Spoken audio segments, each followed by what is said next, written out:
감사합니다. 신앙 고백하겠습니다. 주는 그리스도시요 살아계신 하나님의 아들이십니다. 주여 말씀하시옵소서. 종이 듣겠나이다.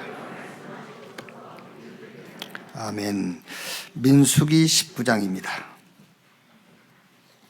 민수기서 19장 1절 말씀에서 10절까지 한 절씩 교독하겠습니다. 여호와께서 모세와 아론에게 말씀하여 이르시되 여호와께서 명령하시는 법의 율례를 이제 이르노니 이스라엘 자손에게 일러서 온전하여 흠이 없고 아직 멍에 매지 아니한 붉은 암송아지를 내게로 끌어오게 하고 너는 그것을 제사장 엘르아살에게 줄 것이요 그는 그것을 진영 밖으로 끌어내어서 자기 목전에서 잡게 할 것이며 제사장 엘르아살은 손가락에 그 피를 찍고 그 피를 회막 앞을 향하여 7번 뿌리고 그 암송아지를 자기 목전에서 불사르게 하되 그 가죽과 고기와 피와 똥을 불사르게 하고 동시에 제사장은 백향목과 우슬초와 홍색 실을 가져다가 암송아지를 사르는 불 가운데에 던질 것이며 제사장은 자기 옷을 빨고 물로 몸을 씻은 후에 진영에 들어갈 것이라. 그는 저녁까지 부정하리라. 송아지를 불사른 자도 자기의 옷을 물로 빨고 물로 그 몸을 씻을 것이라.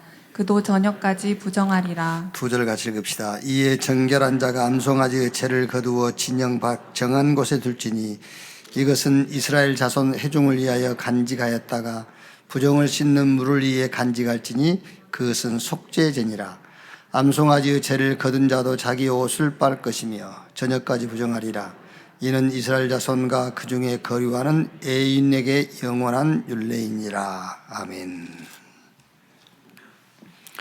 여호와의 법의 율례, 이런 제목으로 말씀을 나누겠습니다. 1939년에서 1945년까지 유럽, 아시아, 북아프리카, 태평양권을 놓고 전쟁이 있었지요. 2차 세계대전이죠. 이 전쟁의 최악의 사건이 독일 히틀러가 일꾼 나치가 유태인 600만 명을 학살한 사건이죠. 이 사건을 역사적으로 보면은 전쟁 피해자, 2차 대전의 희생물 이래 볼 수가 있고요. 사회적인 눈으로 보면은 강대국 패권주의자의 이런 패륜적인 행위다, 이렇게 말할 수 있겠죠. 그런데 하나님의 역사의 눈으로 보면은 조금 달라요. 하나님의 역사의 눈으로 보면은 물론 전쟁의 희생물일 수도 있고 또 힘을 가진 강대국들이 패륜적인 행위라고 볼 수도 있어요. 그것도 아니다 그런 말 아닌데 그것도 맞는데 하나님의 역사의 눈으로 볼 때는 왜 이스라엘이냐? 왜 하필 이스라엘인가? 선민 이스라엘. 하나님께서 이스라엘을 택했어요. 뭐 하려고 택했냐면은 땅끝 모든 족속 천하 만민 2, 3, 7, 5천 종족에게 하나님의 언약을 전달하려고. 다 멸망 가운데 빠져 있으니까 그 멸망에서 빠져나오는 언약 대신 그리스도 복음을 전하라고 이스라엘을 선택한 거예요. 그런데 이스라엘이 그거를 놓쳤어요. 그 시간표를 놓친 거예요. 저는 물론 여러분 그건 아닌데 그런 생각하실 사람도 있겠죠. 그 생각도 맞은 생각이세요. 강대국들이 힘을 가지고 약한 민족과 나라를 강탈하고 노예화시키고 죽이고 그것도 맞아요. 그런데 우리는 하나님의 눈으로 모든 사건을 볼 수 있어야 돼요. 저는 이걸 보면서 이런 생각을 했어요. 그래, 하나님의 경고와 진노는 600만 명이다. 그런데 하나님의 은혜와 축복은 60억을 살릴 수 있는 능력이다. 그렇죠. 좀 뒤집어서 보면 여러분, 우리가 조금 하나님 시간표를 놓치거나 하나님 뜻과 좀 역행할 때에 하나님은 우리를 조금 책망하시고 경고하지요. 그거는 600만 명이요, 희생이. 그러나 그 반대로 하나님의 언약 성취되어지는 시간표 속에 우리가 섰다. 하나님 주신 능력은 60억을 살릴 수 있는 능력을 주신다고 말이에요. 그래서 성경 창세기 12장 1절로 4절에 아브라함에게 본토 친척 아비 집을 떠나 내가 너에게 지시할 땅으로 가라. 내가 너에게 보여줄 땅으로 가라. 그러면서 무슨 약속을 했죠? 너로 인하여 천하 만민이 복을 받게 될 것이다. 어마어마한 걸 얘기한 거예요. 그게요. 천하 만민이, 물론 그 복도 복음이죠. 이제 네가 천하 만민을 먹여 살리는 그 얘기를 한 게 아니고 천하 만민이 네로 말미암아 복음을 듣게 될 것이다. 그걸 얘기한 거죠. 예수님께서 부활하셔가지고 약속하신 약속도 그 약속 아닙니까? 하늘과 땅의 권세를 가지고 내가 너와 함께 할 것이다. 그러면서 천하 만민, 모든 족속, 땅끝, 성령이 임하시면 권능받고 예루살렘, 유대, 사마리아 땅끝까지 이르러 내 증인 되리라 그랬어요. 우리가 하나님의 언약 성취의 시간표 속에 우리가 뭘 잘한다 못한다 그거 아니에요. 우리가 잘 하려고 노력한다고 잘 되어지는 것도 아니고 우리가 무능하다고 안 되어지는 것도 아니에요. 하나님의 절대 주권 속에서 이 시대에 하나님의 언약을 이루는데 그 언약의 흐름을 보고 흐름 가운데 내가 서 있다. 하나님이 세계를 살릴 능력을 허락하실 줄로 믿습니다. 오늘 이 자리가 그 축복을 확인하는 자리 되기를 주님의 이름으로 축원합니다. 자, 오늘 읽은 말씀을 좀 보시면요, 1절 2절에 여호와께서 모세와 아론에게 말씀하여 이르시되 여호와께서 명령하시는 법의 율례를 이제 이루노니 이스라엘 자손에게 일러서 온전하여 흠이 없고 아직 멍에 매지 아니한 붉은 암송아지를 내게로 끌고 오게 하고, 그래가지고 3절 4절에 이제 제사장들이 그 붉은 암송아지를 잡아서 그 피를 회막 앞에 7번 뿌리고 또 암송아지를 불사르되 가죽과 고기와 피와 똥을 다 불사르고, 꼭 무슨 여러분 무속인이 뭐 한 것처럼 이렇게 보이잖아요. 무속인이 뭐 이렇게 방법을 쓰는 것처럼 이게요.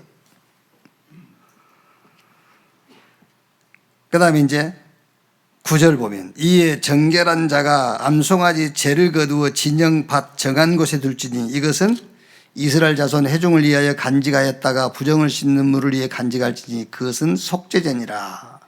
암송아지의 죄를 거둔 자도 자기 옷을 빨 것이며 저녁까지 부정하리라. 이는 이스라엘 자손과 그 중에 거류하는 애인에게 영원한 율례니라. 뭐 대충 무슨 말씀인지는 알겠죠. 근데 교회에 이제 나온 지 얼마 안 되신 분들은 뭔 말이요? 이럴 수 있겠죠. 참 어렵네. 가서 구제해라, 용서해라, 사랑해라 그러면 쉬울 건데 얼마나 쉽습니까? 사랑해라, 용서해라, 이해해라, 참아라 이러면은요, 내가 참아야지, 사랑해야지 그러면 쉬울 건데 도대체 알 수 없는 얘기란 말이에요. 좀 정리하겠습니다. 19장 2절에 여호와께서 명령하시는 법의 율례를 이제 이루노니 이스라엘 자손에게 일러서 온전하여 흠이 없고 아직 멍에 매지 아니한 붉은 암송아지, 이거는 그리스도를 상징하는 거예요. 흠 없고 온전하고 아직 멍에 매어 보지 않는 붉은 암송아지, 이제 그리스도를 의미한단 말이에요.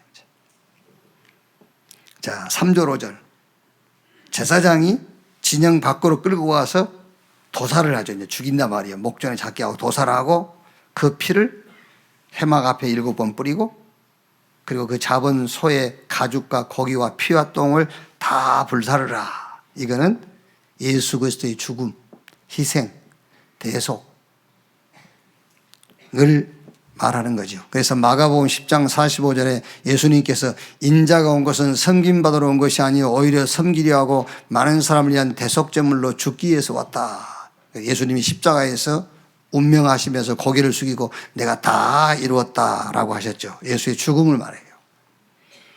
그리고 6절, 8절은 이제 뭐 제사장들이 백양모가 우슬초 요 얘기는 이제 무덤의 3일, 또 다른 말로 하면 우리의 믿음을 의미하고요. 그 다음에 9절, 10절에 이에 정결한 자가 암송아지 죄를 거두어 진영 밖 정한 곳에 둘지니 이것은 이스라엘 자손 회중을 위하여 간직하였다가 부정을 씻는 물을 위해 간직할지니 그것은 속죄제니라. 이제 송아지를 태웠으니까 죄가 남을 거 아닙니까? 그 죄를 간직해 두었다가 이제 속죄제를 드릴 때에 물에 잿물로 만들어서 그걸 사람에게 바르면은 이제 죄가 사해진다 그 말이에요. 이제 요거는 이제 그리스도의 부활을 말해요. 부활. 그럼 오늘 이 읽은 말씀에서 여러분들이 오늘 하나 딱 붙잡을 단어가 하나 있습니다. 그게 뭐냐면은 간직하였다가 그랬어요. 간직. 우리가 신앙생활을 왜 실패하죠?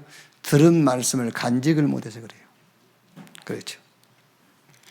들은 말씀을, 오늘 들은 말씀을 일주일 내에 그것을 내가 간직해 뒀다가 그걸 응용하고 적용하고 기도로 누리고 해야 되거든요. 그걸 간직을 못하는 거예요.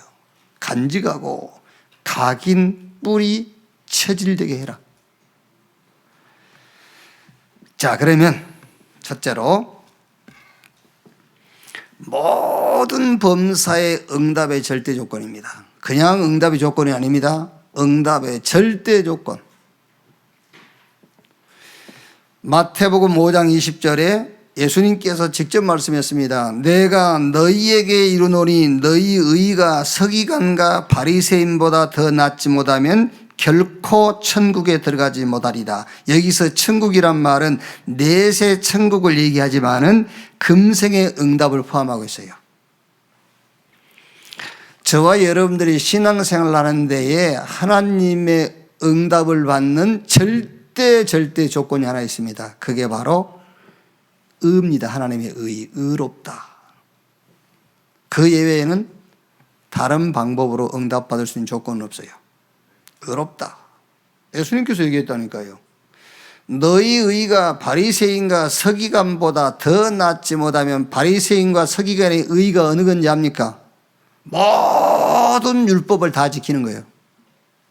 그보다 더 낫지 못하면, 그보다 더 나은 의는 하나밖에 없습니다. 하나님의 의 되시는 그리스도예요. 그것만 응답의 조건이에요. 절대 응답의 조건. 착하다, 선하다, 양심적이다, 예심이 많다, 희생정신, 기부, 선행, 절대 하나님 앞에서는 응답의 조건이 될 수 없어요. 아시겠죠? 사람 앞에서는 응답의 조건이 돼요. 사회에서도 응답의 조건이 돼요. 그러나 하나님 앞에서는 응답의 조건이 될 수 없어요. 왜? 하나님이시기 때문에. 잘 아셔야 돼요. 사람이 기뻐하는 수준을 하나님이 기뻐하는 수준으로 생각하면 착각입니다, 여러분.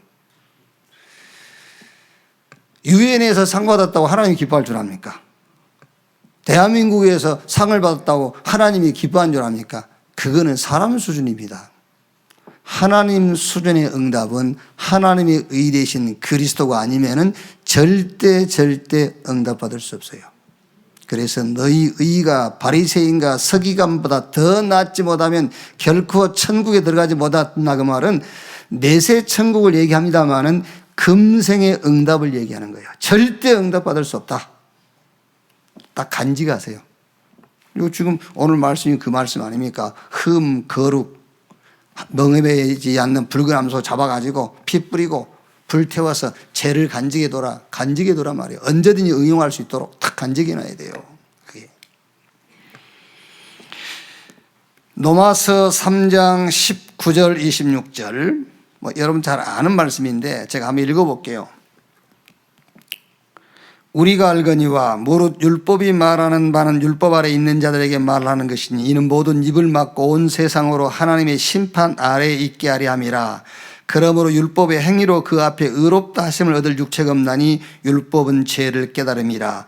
이제는 율법에 의해 하나님의 한 의가 나타났으니 율법과 선지자들에게 증거를 받은 것이라. 곧 예수 그리스도를 믿음으로 말미암아 모든 믿는 자에게 미치는 하나님의 의인이 차별이 없느니라.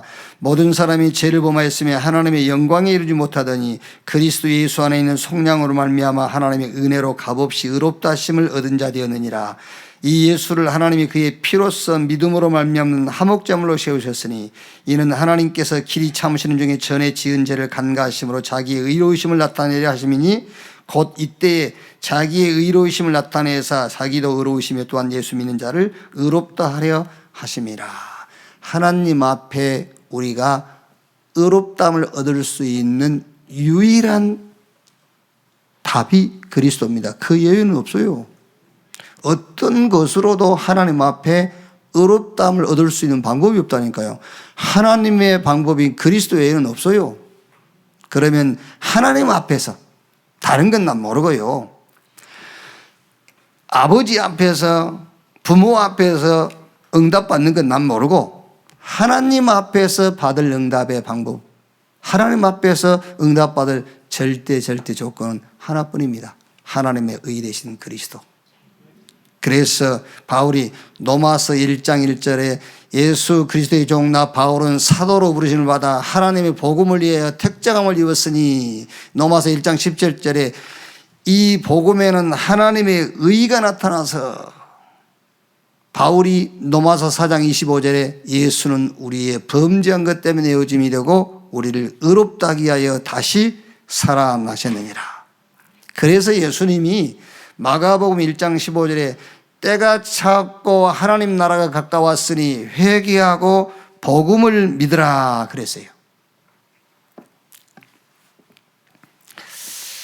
아까 우리가 그 8시 기도에도 얘기했습니다마는, 우리 그 연예인 가운데서 기독교인들에 대해서 상당히 좋은 이미지를 이렇게 그 드러내는 탤런트 몇 명 있죠. 최수영 씨, 하이라 부부, 또 차인표, 신내라 부부, 션하고 이혜영 부부, 이런 사람들이 그 크리스찬 연예인으로서 상당히 좋은 이미지들을 이렇게 많이 이렇게 그 전달하는 분들이지요. 주로 이제 그분들 뭐 기부, 선행, 이런 구제 이런 걸 많이 한 분들이죠. 그런데 전도를 못해요. 뭐 하긴 안 해봤습니다만은 전도는 안 하고 못할 겁니다. 그게 무서운 겁니다. 그게 중독 중에 중독입니다. 뭐에 중독이냐? 종교에 중독되어 있어요. 제일 중독 중에 무서운 것이 종교 중독입니다. 물론 우리는 그것도 못하지요. 그걸 못하고 안 하시는 것이 감사할 일이요. 아멘. 뭐 억지로 아멘 하십니까? 지금 제가 하라고 그러니까? 아멘이 나오셔야 돼. 그렇지.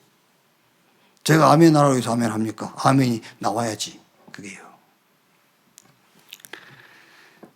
다른 이로 구원을 얻을 수 없나니 천하 인간의 구원 얻을 만한 다른 이름을 우리에게 주신 일이 없다.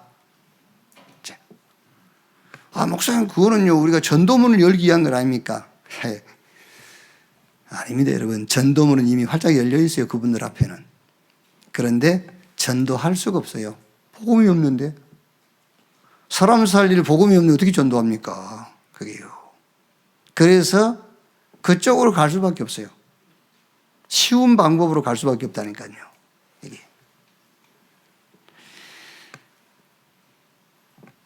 다른 이로 구원을 얻을 수 없나니 천하 인간의 구원 얻을 만한 다른 이름을 우리에게 주신 일이 없다.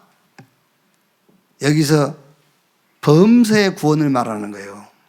그냥 멸망에 빠진 인간이 영원 구원하는 것만 말하는 게 아닙니다. 모든 범사의 구원 얻을 이름도 하나밖에 없어요. 예수 그리스도. 꼭 여러분들도 기하고 자녀들에게 전달이 됩니다. 질병 중에 가장 무서운 질병이 뭔지 아십니까? 문제 아닌데 문제라고 계속 우기는 거. 그게 질병 중의 질병이에요. 그거 암보다 더 무서운 거예요. 문제 아닌데 문제라고 우기는 겁니다. 그게 질병 중의 질병입니다. 중독 중에 가장 심각한 중독이 뭔지 압니까? 종교 중독이요. 마약보다 더 심한 게 종교 중독입니다. 그게요. 꼭 알려줘야 돼요. 우리 후대들은 알아야 된다니까, 여러분. 그게요. 우상 중에 우상이 뭔지 압니까? 언제 제가 여러분들 앞에 여기다 뭐 턱 갖다 놓고 절하세요 그러지 않습니까? 10번만 하세요. 그런 적 있어요? 없어요. 어느 교회가 여러분 주일날 형상 갖다 놓고 절하세요. 거기다 비세요. 천주교회에는 없어요. 그게요. 우상 중에 우상이 뭔지 압니까? 돈입니다. 돈. 앞으로 우리 렘넌트들은요, 잘 기도하면서 응답받아야 돼요. 앞으로 우리 렘넌트들은 어떻게 보면은요, 왜 불신자들에게만 경제 흐름이 보이겠습니까? 우리 렘넌트들도 경제 흐름 보여요. 그 흐름 따라가면 경제력을 갖게 되어 있습니다. 경제력을 가졌을 때가 문제인 거예요. 그게 우상될 수 있어요. 그래서 제가 그냥 신앙으로서 얘기하는 겁니다. 우리 렘넌트는 경제력을 가졌을 때에 하나님께 11조 하지 마라. 10에 9조를 해라. 아멘. 또 억지로 꼭 해라. 아니 목사님 400만 원 받아가지고 11조 360만 원이고 40만 원. 그 사람은 하지 마세요. 그 사람은 11조만 하면 돼요. 400만 원 월 수입되는 렘넌트는 11조만 하면 되고 40만 원 하고 360만 원 가지고 살고 한 달에 40억씩 버는 렘넌트. 아니 불신자들은요 지금 20, 30대들이 다는 아니겠습니다만 0.01%에 속한 숫자이겠습니다 말이죠. 20, 30대들이 20억, 30억, 60억씩 막 움직인다니까요 한 달에. 그럼 우리 렘넌트는 그거 못하는 법이 어디 있어요? 있지. 그랬을 때 말이에요. 그랬을 때에 돈이 우상되지 않도록 미리 기도하고 준비해라 그 말이에요. 다른 인으로 구원을 다른 방법 없어요. 꼭 우리 영혼 구원만 지옥 갈 영혼이 천국 가는 데만 그리스도가 필요한 게 아니라니까요. 범사에 응답받는데도 그리스도밖에는 없습니다. 그래서 베드로가 태어나서 한 번도 걸어보지 못한 안진뱅이를 향해서 은과 금은 내게 없거니와 내게 있는 건 네게 주노니 나사렛 예수 그리스도 이름으로 일어나 걸으라.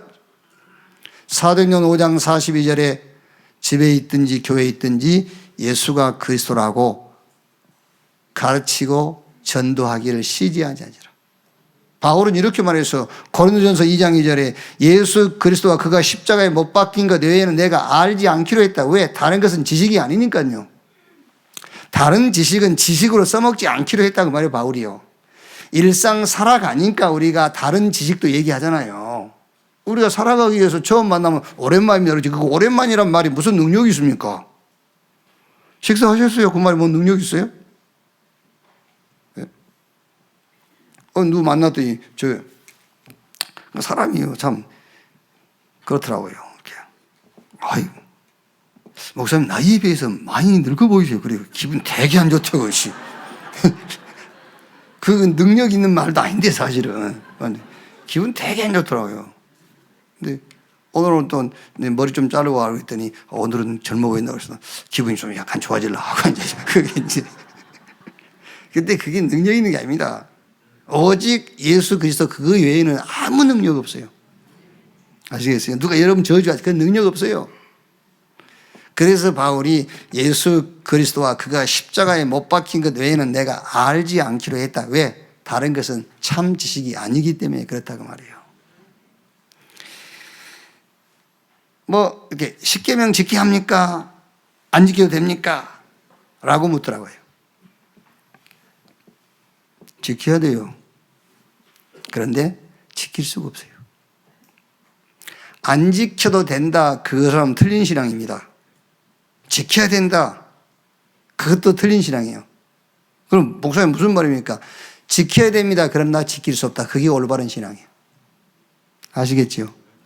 막 살아라. 그건 틀린 신앙입니다. 바르게 살아. 그것도 틀린 신앙이에요. 바르게 살아야 되는데 바르게 살 수 없구나. 그게 올바른 신앙이에요. 아시겠어요? 그게. 십계명을 지켜야 되냐 지키지 말아야 되냐 지켜야 됩니다. 그러나 지킬 수가 없습니다. 바리새인들은 십계명을 자기들은 지켰다고 생각했어요. 그때 예수님께서 그래 정말 지켰나 확인해 볼까 라고 하신 말씀입니다. 음욕만 품어도 간음, 형제 미워해도 살인 지킬 수 있냐? 라고 물어봤잖아요. 죄를 짓지 않는 길이 두 가지가 있어요. 첫째는 죄를 안 짓는 거예요. 그런데 또 하나 있어요. 죄를 짓고도 죄 없다고 선언받는 거예요. 그게 죄를 안 짓는 방법이에요. 어느 걸 택하실랍니까? 둘 중에 하나 선택. 죄를 안 짓고 안 지으랍니까? 죄를 짓고도 죄 없다고 선언받으랍니까? 그렇지. 유장로다운 대답을 했어. 죄를 짓고도 죄 없다고 하는 방법을 선택하겠다. 그게 맞는 거예요. 그게요. 성경이 그걸 얘기하고 있다니까요. 그래서 로마서 3장 26절에 의롭다고 선언해버린 겁니다. 죄 없다. 죄 지었는데 죄 없다. 그게 복음이라니까. 그게요. 로마서 8장 2절에 생명의 성령의 법이 죄와 사망의 법에서 너희를 해방했습니다. 갈라디아 3장 13절 14절에 그리스도께서 우리를 위하여 저주를 받은 바 되사 율법의 저주에서 우리를 속량했으니 기록된 바 나무에 달린 자마다 저주 아래 있는 자라 하였습니다. 왜 목사님 또 죄 얘기하십니까? 죄에서 왜 얘기하십니까? 응답 얘기하다가 왜 죄 얘기하십니까? 라고 할 수 있거든요. 죄 있으면은 절대 응답 못 받는 거예요. 아시겠어요? 하나님이 죄 있다 하면 응답할 수가 없어요. 하나님이 죄 없다 해야 응답받는 거예요. 그래서 하나님이 우리를 보고 응답하시려고 죄 없다라고 해버린 겁니다. 그냥 하신 것이 아니고 하나님의 의되신 그리스도로 말미암아 죄 없다고 하시는 거예요. 죄 없어야 응답받아요. 그래서 모든 범사에 응답받는 절대 조건 하나님의 의되신 그리스도. 이거를 다 간직하고 한 주간 모든 범사에 하나님의 의되신 그리스도가 절대 응답의 조건인 것을 확신하는 여러분 되시기를 주님의 이름으로 축원합니다. 두 번째로 속죄의 제물 되시는 그리스도입니다. 그래서 그리스도의 조건. 자, 19장 2절에 그게 이제 그리스도의 조건을 이제 좀 상징하는 거죠. 온전하고 흠없고 아직 멍에 매지 아니한 붉은 암송아지. 이렇게 속죄의 제물 되신 그리스도를 지금 그렇게 예표하는 거예요. 이게 흠이 없고 거룩하고 한 번도 멍에 매지 않고 이렇게요. 또 3절 5절에는 죽어야 돼. 예를 들면 소 입장에서 볼 때는 왜 죽습니까? 그게 대속물이라니까요. 소는 죽을 짓을 한 적이 없어요. 그런데 그 붉은 암송아지 죽어야 돼. 누구 죄 때문에? 우리 죄 때문에. 대속물이라 그 말이에요. 그리스도의 조건. 19장 9절 이거는 이제 해석하기에 차이가 있겠습니다만은 태워서 그를 영원히 간직했다 그 말은 부활 그 말입니다. 이제 하나님이란 증거로 부활했어요. 영원하시란 증거로 부활했단 말이에요. 속죄의 제물 되신 그리스도의 조건, 그 첫째가 사단의 권세를 이길 권세를 가진 분이라야만 그리스도가 될 수가 있어요. 창세기 3장 15절에 여자의 후손이 뱀의 머리를 상하게 한다. 사단의 머리를 깨겠다고 말해요. 그리스도가 오셔가지고요. 요한일서 3장 8절에 하나님의 아들이 나타나신 것은 마귀의 일을 멸하려 하심이니라. 그 정도가 아니라 골로새 1장 13절 14절에 그가 우리를 흑암의 권세에서 건져내사 그 사랑의 하나님의 나라로 옮기셨느니라. 그런데 반드시 사람의 몸 육신을 입고 와야 돼요. 그래서 요한복음 1장 14절에 말씀이 육신이 되어, 그분이 누구냐? 예수 그리스도예요. 로마서 1장 2절 4절에 이 복음은 하나님이 그 선지자들을 통하여 미리 말씀하신 것인데 이 복음으로 말하면 육신으로 다윗의 혈통에서 나셨고, 그래서 우리가 아브라함과 다윗 자손 예수 그리스도의 세계라 이렇게 신앙 고백을 합니까요. 육신으로 오셨어요. 그런데 죄는 없어야 돼. 히브리서 4장 15절, 베드로전서 3장 18절, 죄 없으신 분이에요. 그런데 반드시 죽어야 돼요. 왜? 죄의 삭은 사망이라. 죽었어도 하나님이라는 증거로 부활해야 돼요. 그래서 로마서 1장 4절 보니까는 영으로 죽은 자들 가운데서 부활하셨으니 곧 우리 주 예수 그리스도시니라. 빌립보 2장 5절 10절 말씀 보니 그는 근본 하나님의 본체시나 그가 동등되이 여길 것을 원하지 않고 자기 몸을 낮추어서 죽기까지 순종했으니 곧 우리 주 예수 그리스도시니라. 우리를 구원할 수 있는 그리스도의 조건을 가진 분 딱 한 분밖에 없습니다. 누굽니까? 예수. 그래서 우리는 예수를 그리스도라고 해요. 사단이 벌벌 떠는 이름 예수 그리스도. 로마서 16장 20절에 평강의 하나님이 사단을 속히 너희 발 아래에 무릎을 꿇게 할 것이요. 사단이 벌벌 떠는 이름 그 반대로 누구든지 믿는 사람은 하나님 앞에 당당하게 설 수 있는 이름, 그 이름이 예수 그리스도입니다. 오늘 설교 제목이 하나님의 법의 율례 아닙니까? 그리스도의 하나님 되심, 그가 죽고 부활하심을 딱 간직하세요. 하나님의 법의 율례를 간직하란 말이에요. 간직하고 당당히 하나님 앞에 서고 사단을 범사에 무릎 꿇게 하는 여러분 되시기를 주님의 이름으로 축원합니다. 자, 마지막 세 번째로 시공간을 초월하는 응답의 조건이에요. 시공간을 초월한 응답의 조건. 자, 민수기 10장이죠. 암송아지의 죄를 거둔 자도 자기 옷을 빨 것이며 저녁까지 부정하리라. 이는 이스라엘 자손과 그 중에 거류하는 외인에게 영원한 율례니라. 자, 지금 이 말씀을 우리가 이 말씀의 흐름을 얘기하자면 237과 5천 종족이죠. 237과 5천 종족에게 이 속죄제 되시는 그리스도가 필요해요. 이거를 여러분이 언약으로 붙잡은다면 시공간을 초월한 응답의 조건이 되는 거예요. 아시겠죠? 다른 사람 살리지 않으려면 시공간을 초월한 응답이 내게 필요 없지 않습니까? 내가 밥 먹고 살 것만 같으면 뭐 시공간을 초월한 능력이 뭐 필요합니까? 그렇죠? 땅끝 모든 족속 만민 237 5천 종족, 오늘 여기 말씀에 예표하는 대로 예인에게 영원한 율례, 이스라엘 외에 다른 모든 사람들에게 이 언약이 필요하기 때문에 시공간을 초월하는 응답이 필요한 거예요. 그렇죠? 그래서 시공간을 초월한 응답의 조건이 뭐냐 그 말이에요.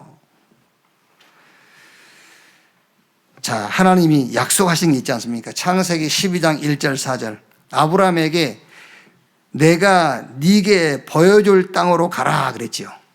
그 하나님께서 아브라함에게 보여줄 땅은 그 가나안이란 말도 되겠습니다마는 그 가나안 땅을 말하는 게 아니에요. 내가 네게 보여줄 땅. 너로 말미암아 천한 만민이 복을 받게 될 것이다. 천한 만민에게로 가라 그 말이잖아요.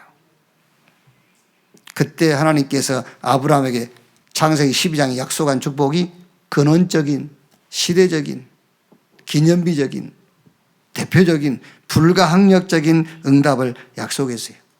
이렇게. 그러니까 시공간을 초월한 응답이 우리 가정에, 내 업에, 내가 하는 일에 임하려면은 당연하게 나를 넘어서요.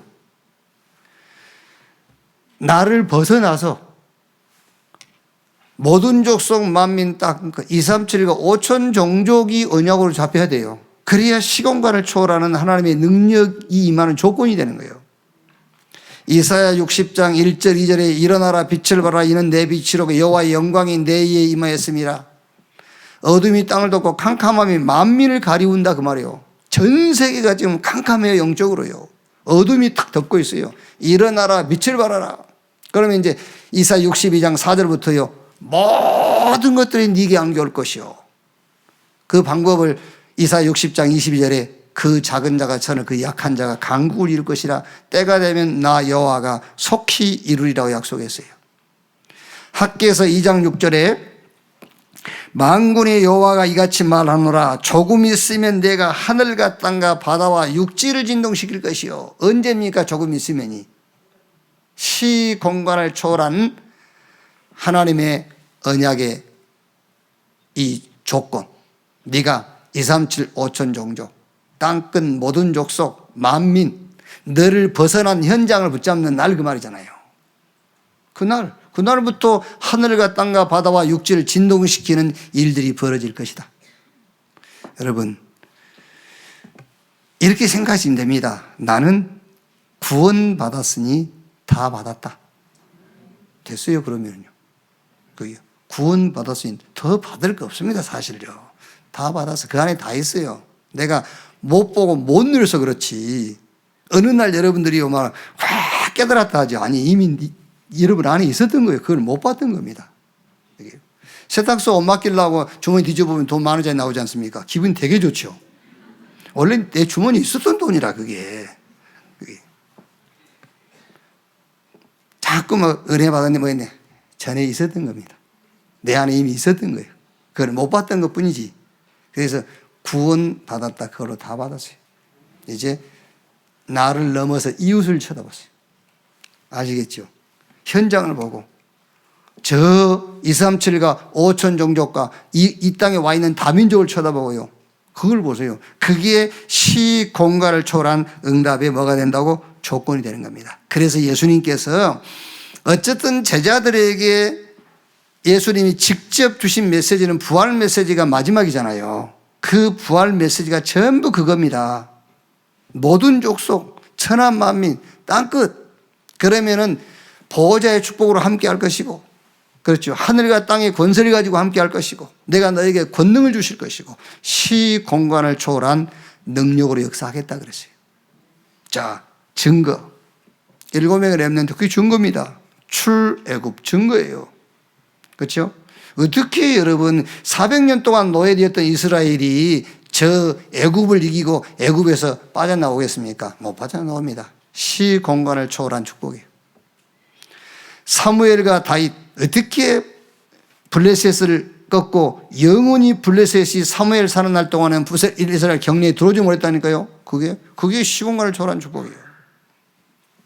앞으로 틀림없이 3단체와 4차 산업혁명 이후에 올 후유증은 어마어마할 겁니다. 앞으로 어마어마할 겁니다. 이 현장을 살릴 렘넌트 운동, 이 응답을 세계화할 RUTC 운동, 이거를 언약으로 붙잡았다. 시공간을 초월한 하나님의 응답이 조건이 되고 그 응답이 여러분의 범사에 나타나게 될 줄로 믿습니다. 그러면 이렇게 또 질문하겠죠. 어떻게 하겠습니까? 방법 간단합니다. 하나님의 방법이기도 하고 우리의 조건. 그게요. 이렇게 큰 거 아니에요. 이미 우리가 알고 있는 그게 뭐지요? 우리의 신분과 권세. 그것만 가지고도 충분하고 넉넉합니다. 아시겠죠? 하나님의 자녀, 이것만 가지고도 여러분 237 5천 종족 살려요. 거기다가 성령의 내주 인도 역사, 우리에겐 기도의 비밀이 있습니다. 거기다가요 천군 천사가 동원되고 천국이 우리의 배경이고 우리가 가는 곳마다 눈에 안 보이게 흑암 권세가 무너지고요. 주님이 약속했어요. 세계 정복 권세. 우리의 신분 권세만 알고 누려도 237 5천 종족 충분히 살리고 그걸로도 만족합니다. 결론. 여러분, 이게요, 응용을 잘 하셔야 돼요. 우리가 이제 누림하잖아요. 그 누림이라는 말이 응용한단 말이에요. 못 누린단 말은 응용을 못 했단 말인 거예요. 복음을 가졌으니까 누가 누려라 그 말은 응용해라 그 말이거든요. 기도하란 말도 같은 말입니다. 여러분, 우리가요, 집사님 기도하세요. 그 말은 응용하라는 말이에요. 네가 가진 축복을 응용해라. 체험하라는 거지요. 예수가 그리스도라면은 이제는 예수가 그리스도인 것을 범사에 응용을 하고 체험하셔야 돼요. 예수님이 그리스도 100% 다 믿습니다. 믿는데 응용할 때는 내 수준으로 응용해버려요. 내 수준으로. 자, 예수가 그리스도라면서요. 근데 응용할 때 어떻게 응용하죠? 아이, 그래도 라고 합니다. 그래도 라고. 율법으로 응용해요. 자꾸 상황에 응용해요. 그게 틀린 거예요. 우리의 신앙생활의 목적은 모르겠어요. 제가 잘못 정리한 건지 모르겠지만 제가 생각할 때는 우리 신앙생활의 목적은 사단을 부끄럽게 하는 거예요. 사단에게 창피를 주는 거예요. 사단이 무릎 꿇게 하는 겁니다. 우리가 전도해가지고 한 영혼이 구원받아버리면 사단이 얼마나 부끄럽겠어요. 얼마나 창피하겠어요. 그게요. 그러니까 우리 신앙생활의 목적은 사단을 부끄럽게 하는 거거든요. 예수가 그리스도라고 믿었으면 모든 상황 속에서도 예수가 그리스도라고 적용을 하세요. 예수가 그리스도라고 응용을 하시라니까요. 그때 사단이 무릎 꿇고 사단이 부끄러움을 당하는 거예요. 그런데 우리가 응용할 때 자꾸 그래도라고 해버리면은 에베소 4장 27절에 마귀로 틈을 타지 못하게 해라. 그런데 그게 마귀가 틈을 타게 되는 겁니다. 그래도라고 하면은요. 좀 우스운 얘기입니다만은 조금 이해가 될까 싶어서 제가 잠깐 우스운 얘기를 했는데 어느 분이 그런 다 자기 취향이니까 그럴 수 있겠죠. 하루에 한 번씩 속옷을 바꿔 입는 남자도 있을 것이고 아니면 3일에 한 번 바꿔 입는 사람도 있을 것이고 우리 어릴 때 유장님이 우리 세대에는 속옷을 명절에 한 번씩 바꿔 입었는데 뭘.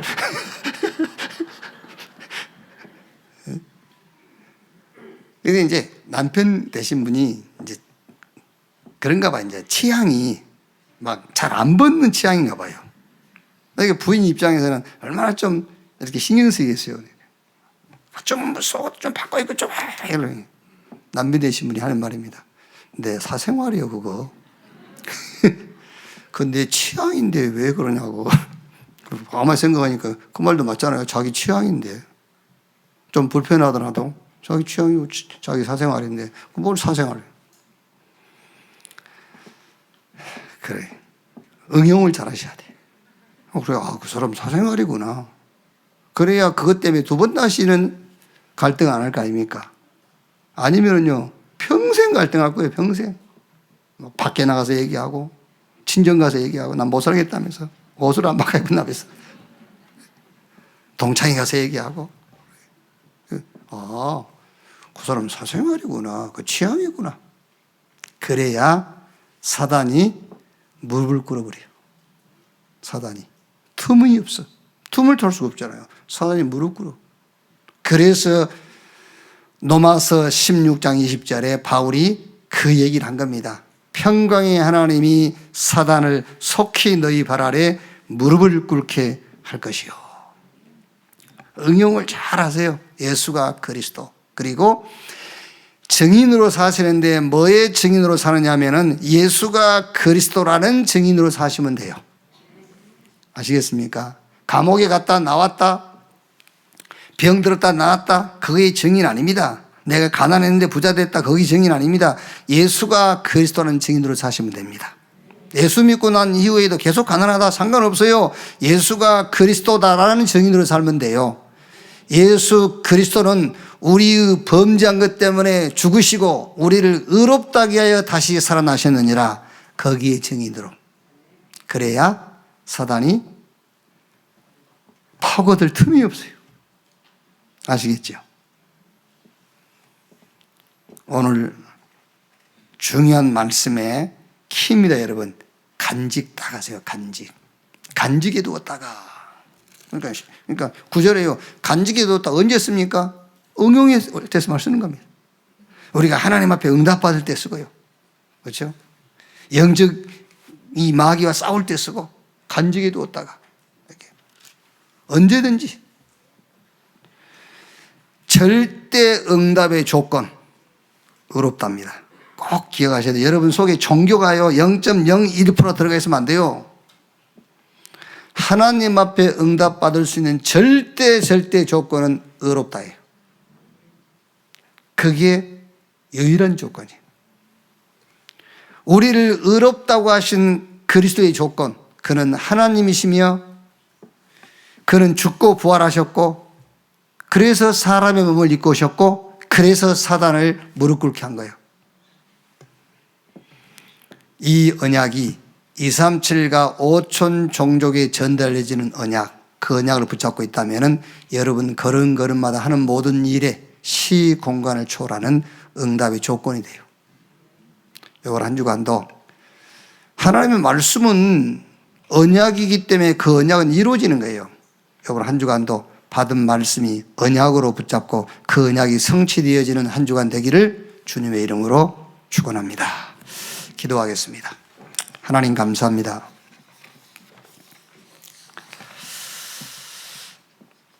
흠없고 온전하고 아직 멍에 메어보지 않는 붉은 암송아지 대신 실체이신 그리스도, 그 그리스도께서 죽고 부활하심으로 우리의 모든 문제 죄가 사해지고 언제든지 어떤 경우에도 하나님 앞에 설 수 있는 그런 조건을 허락하신 것을 감사합니다.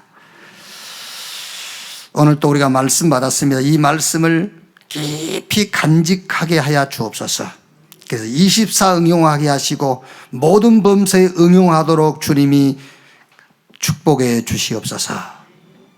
모든 범사 응답의 절대 조건, 하나님 앞에 의롭다, 이거를 간직하게 하옵소서. 그리스도의 조건, 하나님이시며 죽고 부활하셨고 사람의 몸으로 오셨고 사단이 무릎 꿇는 그리스도의 조건, 이거를 간직하게 하여 주옵소서. 이제 시공간을 초월한 응답의 조건, 나를 넘어서서 현장을 보고 시대를 보고 237과 5천 종족을 보는 조건을 붙들게 주시옵소서. 오늘 우리가 언약으로 붙잡습니다. 한 주간도 붙잡은 이 언약이 성취되어지는 자리에 서게 하시고 이 언약 성취의 주역으로 서게 하시고 우리 후대에게 이 언약이 전달되게 하시고 이것 때문에 예수가 그리스도라는 증인으로 설 수 있는 증거 있는 한 주간이 되게 하여 주옵소서. 그리스도이신 예수님의 이름으로 축복하며 기도하옵나이다. 아멘.